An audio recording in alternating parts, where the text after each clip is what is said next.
A warm welcome to this study day for St Benet's Church, Cambridge. We're delighted to have with us the Reverend Dr Muthuraj Swamy, exploring Global Anglicanism. Over the course of 3 videos, Dr Swamy focuses on dialogue, learning and solidarity. As part of a Global Communion, there's space to explore the gifts of the Anglican tradition, the contributions it can make to mutual understanding, and its potential for transforming societies. The videos will remain up on our YouTube channel for wider use, and you're very welcome to join in discussion with Dr Swamy on Saturday the 13th of February at 11 a.m. via Zoom. Joining details for that conversation are on our website, www.stbenetschurch.org. This study day is part of our Learning and Formation programme, and the website will also give you more details about that, as well as other aspects of life at St Benet's. Muthuraj Swamy is Director of the Cambridge Centre for Christianity Worldwide. He also teaches in the Faculty of Divinity here in Cambridge and the Cambridge Theological Federation. Recently ordained in the Church of England, he also serves as Assistant Curate in the parish of St John the Evangelist, Hills Road. His academic interests include interreligious dialogue as well as theology and mission. He is involved in theological education for mission in the Anglican Communion, as well as in preparations for the next Lambeth Conference. Greetings everyone.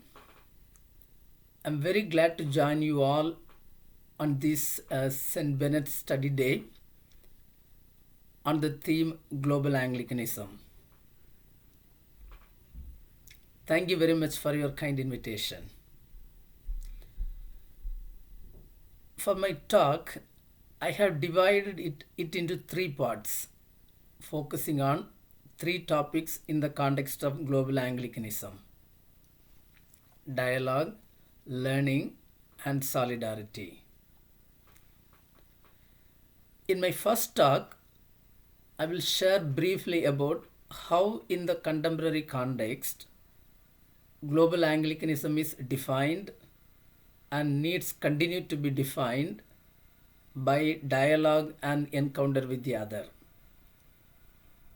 This is important as diversity and differences are some of the most important hallmarks of Anglicanism. And an engagement with the other is crucial to its growth and relevance. In my second talk, I will focus on the importance of learning from each other, which is central to the life of the Anglican Communion. The diversity of the Communion offers very good opportunities for mutual learning. I will focus on the growing multi-religious and multicultural global context in which learning from parts of the Anglican Communion can be helpful for relating with our religious and cultural others. In my third talk, I will look into how Global Anglicanism has to be defined by its commitment to building better societies. Expressing solidarity and working for vulnerable and marginalized communities is integral to living as Anglicans globally. Given the many challenges we have today for unity in the Anglican Communion, I strongly believe addressing the inequality and social justice issues in our society is one of the ways to strengthen our bonds and our commitment to unity. Before proceeding,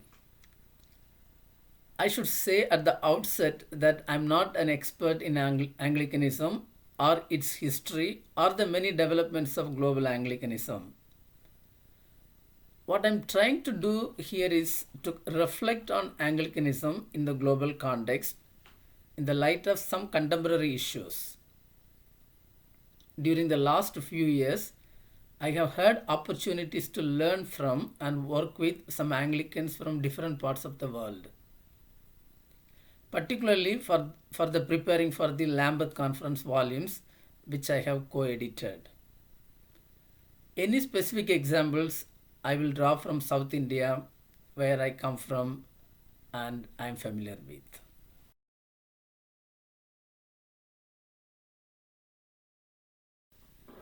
My first talk is on Global Anglicanism and dialogue. Today, what we mean by global has come to influence many aspects of our lives. Globalization, particularly economic globalization, was welcomed by some communities, both in the global north and the south, yet maybe for very different reasons. Some communities embraced it mainly for the advantages of global trade and global economic advancement and sophistication in international movement and travel.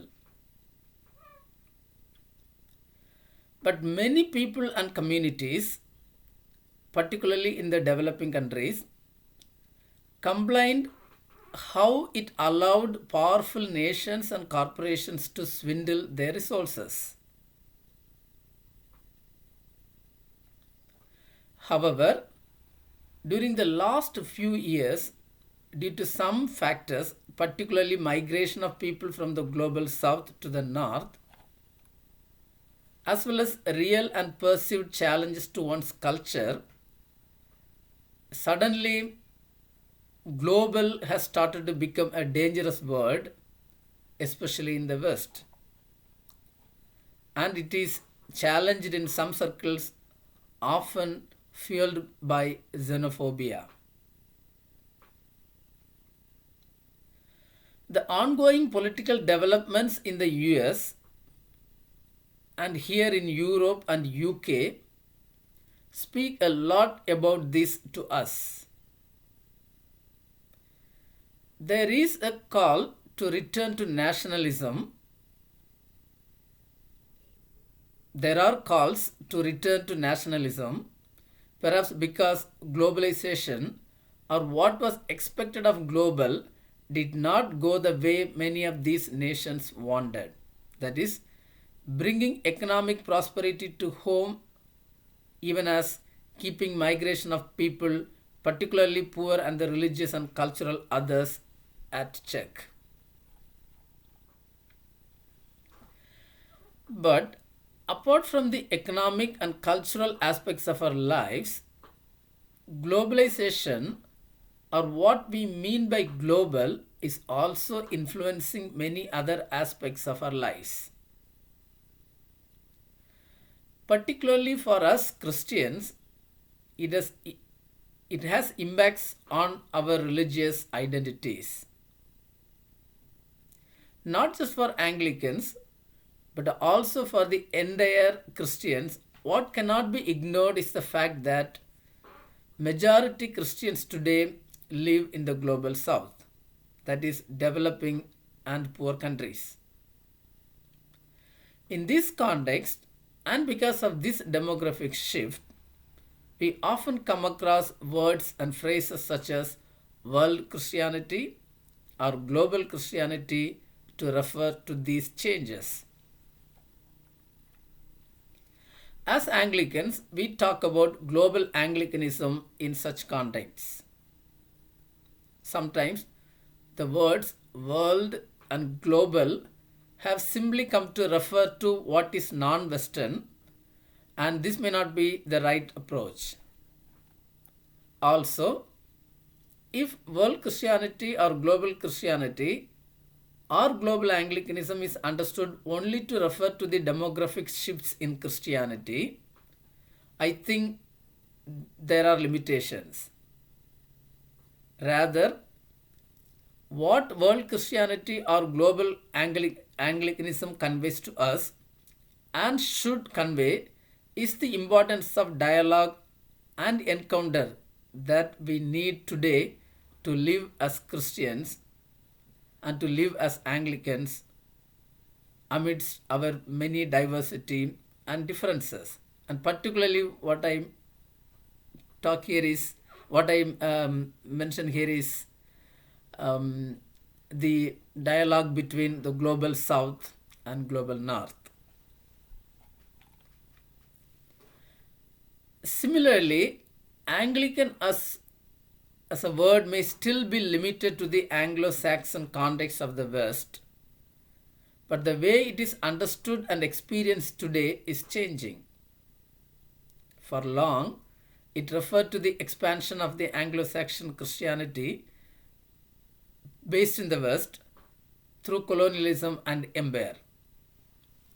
But no longer it is the case now. The Anglican identity for many people today have strong connections and roots in their local and national contexts. This means, firstly, today we need to see and understand global Anglicanism not through the expansionist frameworks. Rather, global Anglicanism means continuing to overcome the idea of Anglicanism as an expansion of British Christianity and to acknowledge how Anglican churches and communities are rooted in their own local contexts and cultures. Today in the Anglican Communion, we no longer talk about an Anglican church in a country, but of a country. For instance, a friend from Brazil recently spoke about the difference between being the Anglican Episcopal Church of Brazil and being an Anglican Episcopal Church in Brazil. This is applicable to many contexts in which Anglicans are living. This shows us how one of the primary means of defining one's Anglican identity is one's local and national and cultural context. This also means that when we say global Anglicanism, it is to celebrate these differences and diversity. The church depends on what it's like at the local level. Archbishop Justin Welby tells us, the church depends on what it is like at the local level. Some of the early Anglican missionaries, particularly in the first part of the 20th century, have struggled to show the importance of Anglicanism adapting to the local context. Though this approach has been not always readily accepted, and there has been a lot of resistance.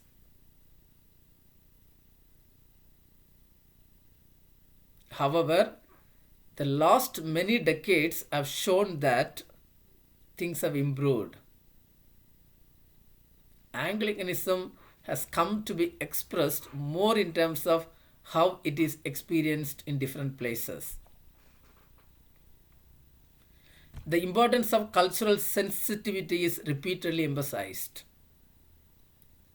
As the authors of a recent volume on Anglican studies say, I quote, "While the Anglican Communion usually exhibits strong and sometimes surprising family traits, it is different in every place.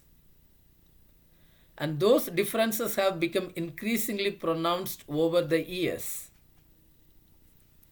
It seems to evolve and adapt to its environment. So whilst usually remaining recognizable, it nonetheless continues to develop a hyper-pluralism of identities." Quote ends. A specific example for this is the way many aspects of Anglican polity, tradition, prayers, worship, and liturgy have been adapted to many different local contexts, and hymns, poetry, prose, theology, art, and spirituality coming with strong local cultural elements. I have often observed that even as Christian missionaries, particularly the British missionaries, were coming to India, how as early as the early 20th century, some Anglican Christians in India imagined the importance of indigenous missions to other parts of India and later even to other parts of the world. The first Anglican bishop in India, V.S. Azaraya, played a huge role in forming many indigenous mission societies in India. Secondly, global Anglicanism today is also defined by a postcolonial critique. It shows that a critical dialogue with the colonial past is important and necessary to be an Anglican globally. Anglican churches in some countries have the history of empire on their backs. Even though the question about the relationships between colonialism and Anglicanism, for that matter between colonialism and Christianity, cannot be put into simple boxes of yes or no, the history and memories of colonialism do affect the relationship between the churches in the Anglican Communion, as colonialism unleashed many atrocities on people in the colonies. Hence, a dialogue with the colonial past cannot be simply passed by. Also, we see today a critical dialogue with the past is emphasized in the context of Black Lives Matters in terms of the role of the West in maintaining imperialism and slavery. Many communities and scholars have developed serious postcolonial critiques to address racial and social justice, and this cannot be ignored by global Anglicanism. Thirdly, global Anglicanism means overcoming isolationist tendencies in society and church life and being connected with the other. Our political landscapes today have pushed us in many countries to become more isolated. The political situation which is pushing for more isolation from each other. We see isolationist tendencies are often promoted by sections of political forces. But being globally Anglican means clearly to challenge and overcome such tendencies. A communion can never be defined by isolationist tendencies. It is contradiction in terms. Rather, given our diversity and differences, variety of forms of dialogue and encounters are crucial in these contexts. Our diversity and differences are our strength. It means engagement and dialogue need to be ongoing parts of our Anglican life. As we live as global Anglicans, we see at least two important areas where engagement and dialogue is important. One is dialogue and encounter within Anglicanism. As I already mentioned, global Anglicanism implies a dialogue between Anglicans in the global South and the global North. In the post-colonial context, such dialogue helps to share perspectives with each other, to believe in and witness to one God. Anglicanism is no longer one-way traffic. Rather, global Anglicanism is sustained by diversity and dialogues. The other area to overcome isolationism is by engaging with the other churches and denominations. And the Anglican Communion has done a lot in this, and we need to continue to carry on in that. Ecumenical relations in a context of many challenges to church life are increasingly becoming important. Coming from the Church of South India, I am always proud of the ecumenical journey my church took to work for a united church to witness to Christ. Sadly, for that action, it was criticized by some including the Anglican establishment, for some time. And the situation, of course, has changed a lot since the 1980s, when the Church of South India was again recognized as part of the Anglican Communion. Nevertheless, the Church of South India also has influenced some other churches to work for union. This unity, based on Jesus' prayer for his disciples in the Gospel of John chapter 17, that they may be one. That they may be one has been a strength. Such ecumenical relationships and dialogues need to continue to be built, as these define what it means to be a global Anglican today.